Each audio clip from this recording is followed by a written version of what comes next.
Okay, here we are. I made a measurement, got all my measurements made, double check, triple check, whatever. And then I put a piece of tape, and this tape is just blue masking tape. It's 1.25 inches wide. And I'm gonna cut along that tape edge. Now I might nick into the tape a little bit, but I'm pretty exact. But now you got what they call a kerf to deal with. So that groove right there that I made with my little angle grinder, we call that a kerf.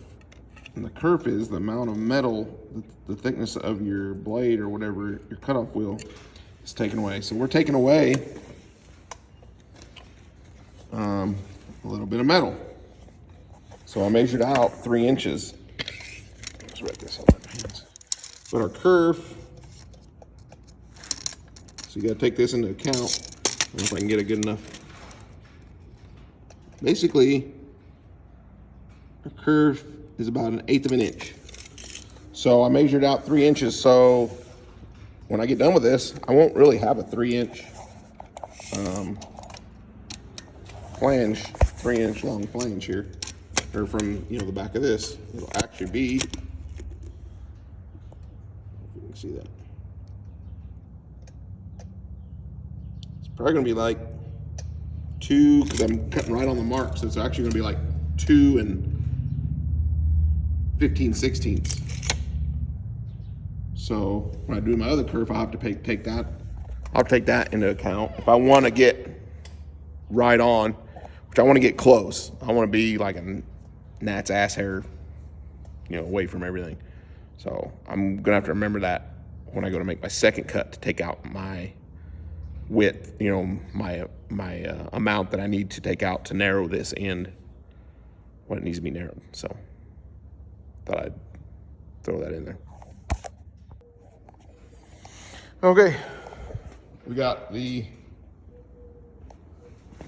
housing end flanges, axle housing flanges cut off, and I just took my time.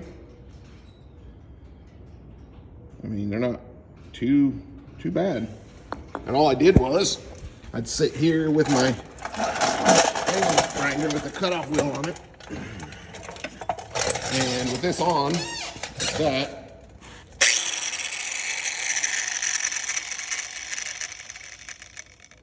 you can see how it would be pointing down, so the sparks were all going down. So that's how I wanted it. And then I would just start like this and just kind of go up like this. And I wouldn't even put any pressure on it. I would just let the saw just go back and forth and grind. And then when I went like that, like 2 or 3 times up and back like that. I would turn it, just rotate it, just have it on that. And I would do it again right here, and I'd rotate it again until I just go around sometimes. And I bet I'd turn that thing probably 8-10 times all the way, just kept turning it, quarter turn or so, and just doing that on both sides. Now, your first cut completely around, you want to take your time. I probably wouldn't drink any coffee or caffeine, because you want to be steady. You want to be steady as heck. You don't want to get it in this tape. This tape is your guide. So you could get into it, but then you're going to be off. And I'm pretty sure I got into it a little bit, and I got hot right there. But you just want to go. Once you get that first full circle around, it's pretty easy after that, because then you just follow that groove. There's a groove there, and you just go back and forth. Like I said, I didn't put I didn't push in or like, just grinding into it. I just let the grinder do the cut, and I just moved it and kept it straight. And make sure you wear safety glasses or glasses, because because at the end, when it actually starts cutting through, that blade will catch, and if it catches and you're pushing too hard, I wasn't pushing hard, so it'd just catch, and I'd pull off, and I'd move it. If it cut through, I'd move it, and I'd just go until it cut through again, and just went all the way around. And then at the end, it was so loose, I just hold it with one hand and use the other hand holding the cutoff wheel and just ground it really lightly until it fell off. And so now I need to peel my tape, and then you can see my reference marks. So if I wanted to, see, here's part of my reference mark I made before I cut. So I'm all said and done, those reference marks should line back up, and that's, that way I can make sure the brakes and everything mount to that the same way. They're not off on one side or the other, so that's why I made reference marks. So I'm gonna peel this tape off. I'm gonna clean this up so you can see like the little burrs and sharp edges in there. I'll just clean that up and it'll just basically peel off, really. You can probably go in there with some gloves and just pull it off and clean it up. But I'm just gonna clean up the edges. I'm not gonna take any this away. And you can see it's actually pretty smooth, you know. So I'm gonna peel that tape off. And like I was telling you before, I ground a kerf into it. So I gotta take that account, and if I remember right, we said 1/8 of an inch kerf. So now when I take off the next one, I'm gonna actually make my measurement with the kerf in mind. So when I'm all said and done, I actually took off the exact amount I want. So when I put this together and I put that jig in there and I get it all square, in theory, when I'm done, I should be right at 54 inches hub, end of hub housing to end of hub housing on the other side. We'll see. So stay tuned. And once I cut the meat out, I find how much meat I need to take off each side, I will let you know. Okay, so we got the flanges cut off, and I measured, and from the outside here to the outside here was 3 3/16 of an inch. Okay, so with this plate on there, my jig, my center line, from basically the center line of the pinion to here, it's 24 5/16. So I did my math here on my rear end housing. So 3 3/16, and that together added was 28 1/8. Okay, I need to get down to 27 inches on from center line to end, from center line to that way. So it's 28 1/8, those two added together. So if I was to put this back on here like this, and I took away that 1/8 inch kerf, it's 28 1/8. Now, minus an 8 inch kerf that we know already, because we measured that before when we first cut, brings it down to 28 inches even. Minus 1 inch gives us 27 inches. So you measure an inch, I taped it, so we're gonna cut off an inch. Now this side I did a little different. I went ahead and went an inch and 1/8. So if we measure this right now,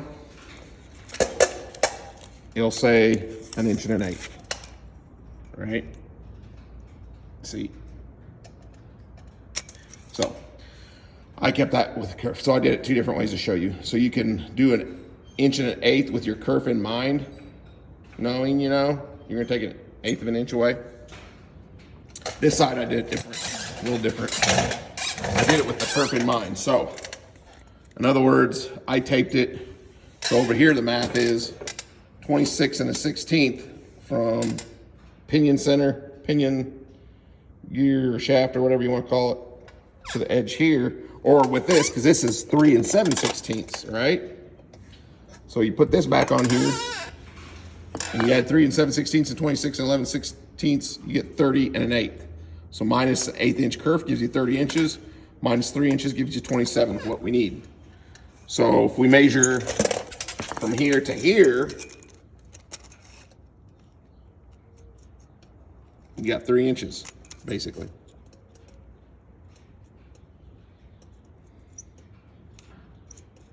Okay? So cutting 1/8 away, that's my kerf, I'll still be good. So you can do it either way. But, you know, measuring from here to here is 26 11/16. So I need to remove 3 inches. So when I put that back on there, now, when this is all said and done, I cut this.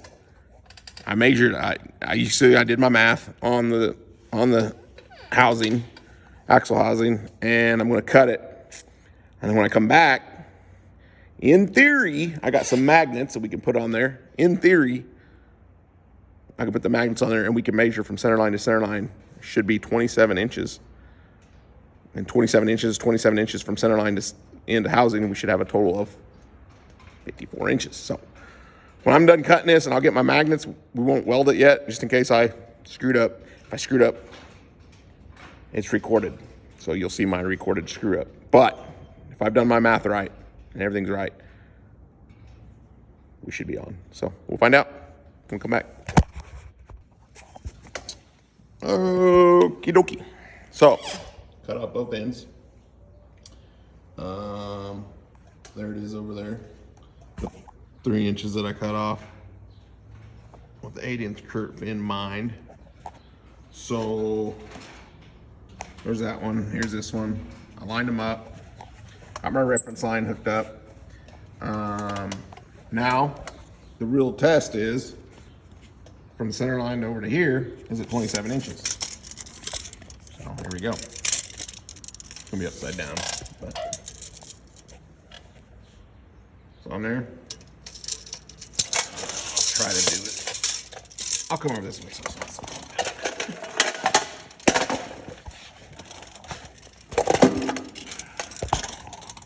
Sorry.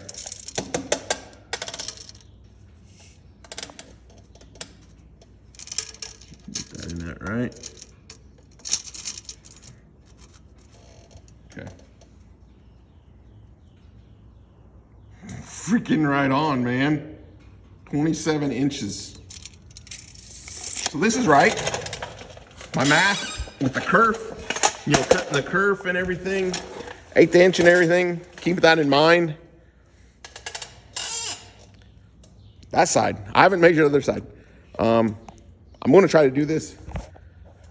Either I'm going to look like an idiot or I'm going to look like a genius. So I'm going to take these off. Let me take these off and get it set up over here and I'll come back. Okay, back. Now we're going to do the driver's side or the left rear. Got it all. Got my magnets hooked up. Got my flange on there.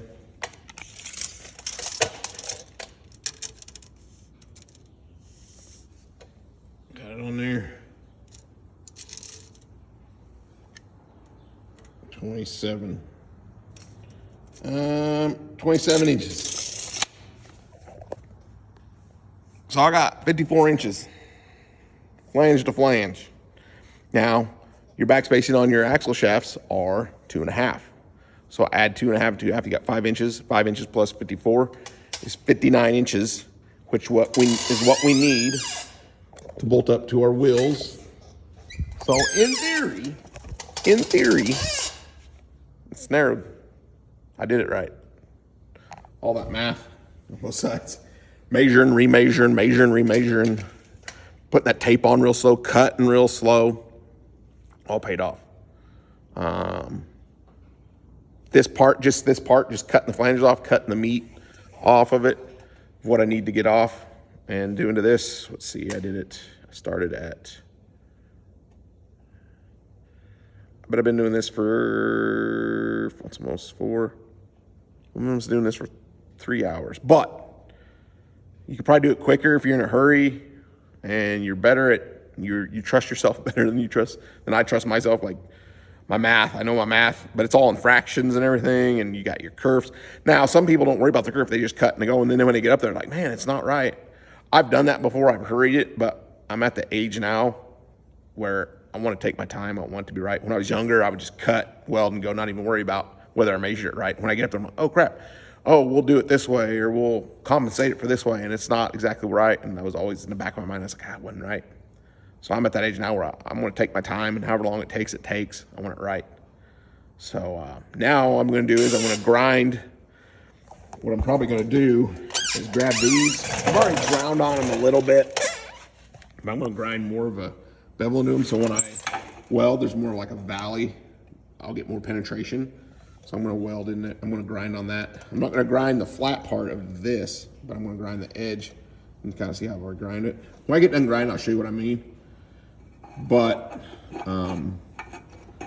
so everything, so I get better penetration when I weld. And that one's gonna be fun because what I'm gonna have to do is I'm gonna have to go slow so it doesn't warp. And I'm excited to get my little fitting on. or my little bracket, my little jig to narrow it. And what I'm going to do is I'm going to scrape this, but I'm going to scrape this off. I don't need to because I guess it sits on here and here. But they said I read in the thing, they said when you put that jig on here, to put gasket material on here to simulate you having a rear end with a gasket. So I don't have a gasket for this necessarily right now, but I do have gasket material, so I'll probably go cut some out just for these 2 bolts. And these 2 bolts I'll put on there, put that jig on there, and then I'll run my shaft through there, put my pucks and everything in, and make sure everything squares up like it's supposed to. If it does, I'll probably get a tack on there, some tacks, and if I got time, I'll tack it. And then I might even throw it underneath there on those plumb bob points I made, and we'll see how everything lines up. We'll see. So I'll come back when I'm at that point.